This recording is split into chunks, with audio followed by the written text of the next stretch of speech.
পথবাসী, পথশিশু এবং শ্রমজীবী মানুষ।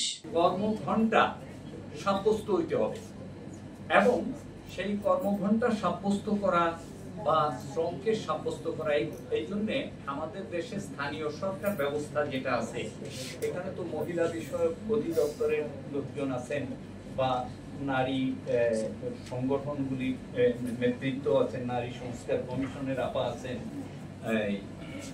কিন্তু আমি চাই যে স্থানীয় সরকার কর্তৃপক্ষেরও অন্তর্ভুক্তি থাকুক এখানে এবং স্থানীয় সরকার কর্তৃপক্ষের মধ্য দিয়ে একটা এমপ্লয়মেন্ট ক্রাইটেরিয়া সাব্যস্ত হোক, যাতে যাতে করে স্থানীয় সরকারের কর্তৃপক্ষ কাছে একজন এমপ্লয়ার কি একজন এমপ্লয়ি দুজনেই কথা বলতে পারে যে এই হচ্ছে আমাদের প্রবলেম, এই প্রবলেমকে কেন্দ্র করে আমরা বার্গেনিং করতে চাই।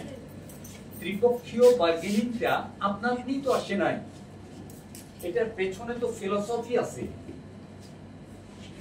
তাহলে সেই ত্রিপক্ষ যদি আমরা অচল করে দেই যে না ত্রিপক্ষ থাকবে না, দ্বিপক্ষ থাকবে না, সব এক পক্ষ, রাষ্ট্রপক্ষ এমনই কর্মকাণ্ড করবে যে সব তিন পক্ষ দুই পক্ষ সব এক পক্ষ হয়ে যাবে, একাকার হয়ে যাবে। তাইলে বারে বারেই আমরা ফ্যাসিবাদের মুখোমুখি হব। ফ্যাসিবাদ উপর তলায় রাষ্ট্র চালাবে, নিচ তলায় বাড়িওয়ালা চালাবে, এমপ্লয়ার চালাবে।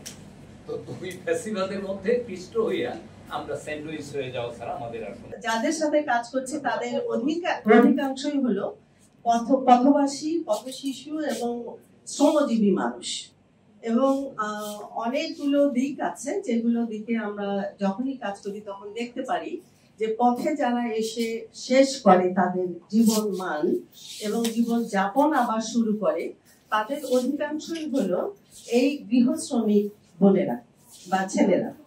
তারা বাড়িতে আসে, বিভিন্ন বাসা বাড়িতে কাজ করার পরে যখন তারা অনেক অত্যাচারিত হয় আর কোথাও যেতে পারে না, তখন তারা পালিয়ে চলে আসে এবং রাস্তায় একটা আসার পরে তাদেরকে আমরা আশ্রয় দিই। আবার আমাদের এডুকেশন শেল্টার হোম, মনে করেন তাদের জন্য হস্টেল আছে, থাকা খাওয়ার ব্যবস্থা আছে, তাদের লেখাপড়া ভোকেশনাল ট্রেনিং দিয়ে তাদেরকে আমরা আবার যেন তারা জীবনে একটা ভালো কাজ করে খেতে পারে সেই জায়গাটায় নিয়ে যাওয়ার চেষ্টা করি। কিন্তু আজকে আমি যে কথাটা বলার জন্য এসেছি, থ্যাংক ইউ ভেরি মাচ আমাকে ইনভাইট করার জন্য।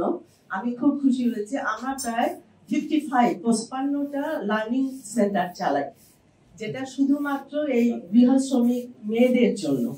আপনারা সবাই জানেন যে বাংলাদেশে বিশেষ করে যে 20 লক্ষের উপরে আমাদের গৃহ শ্রমিক আছে, যেটা স্ট্যাটিস্টিক্স বলে তার 80% হলো মেয়ে শিশু। এবং এই মেয়ে শিশুদের জীবন যাপন, তাদের পরিবার আছে, পরিবারের সদস্য আছে, কিন্তু তারা ওই পরিবারের কেউ না। তারা যে বাড়িতে থাকে সারাদিন মান ওখানে থাকে কেউ না, এই বাড়িটা তাদের জন্য নয়। আমরা জানি যে আমাদের যে শ্রম আইন আছে 2006 এবং সেটা অ্যামেন্ডমেন্ট করা হয়েছে, সেখানে আসলে গৃহ শ্রমিকের ইস্যুটাকে এখনো ঝুঁকিপূর্ণ শিশু শ্রম হিসাবে বা শ্রম হিসাবে কিন্তু এখনো এটাকে ইনক্লুড করা হয়নি।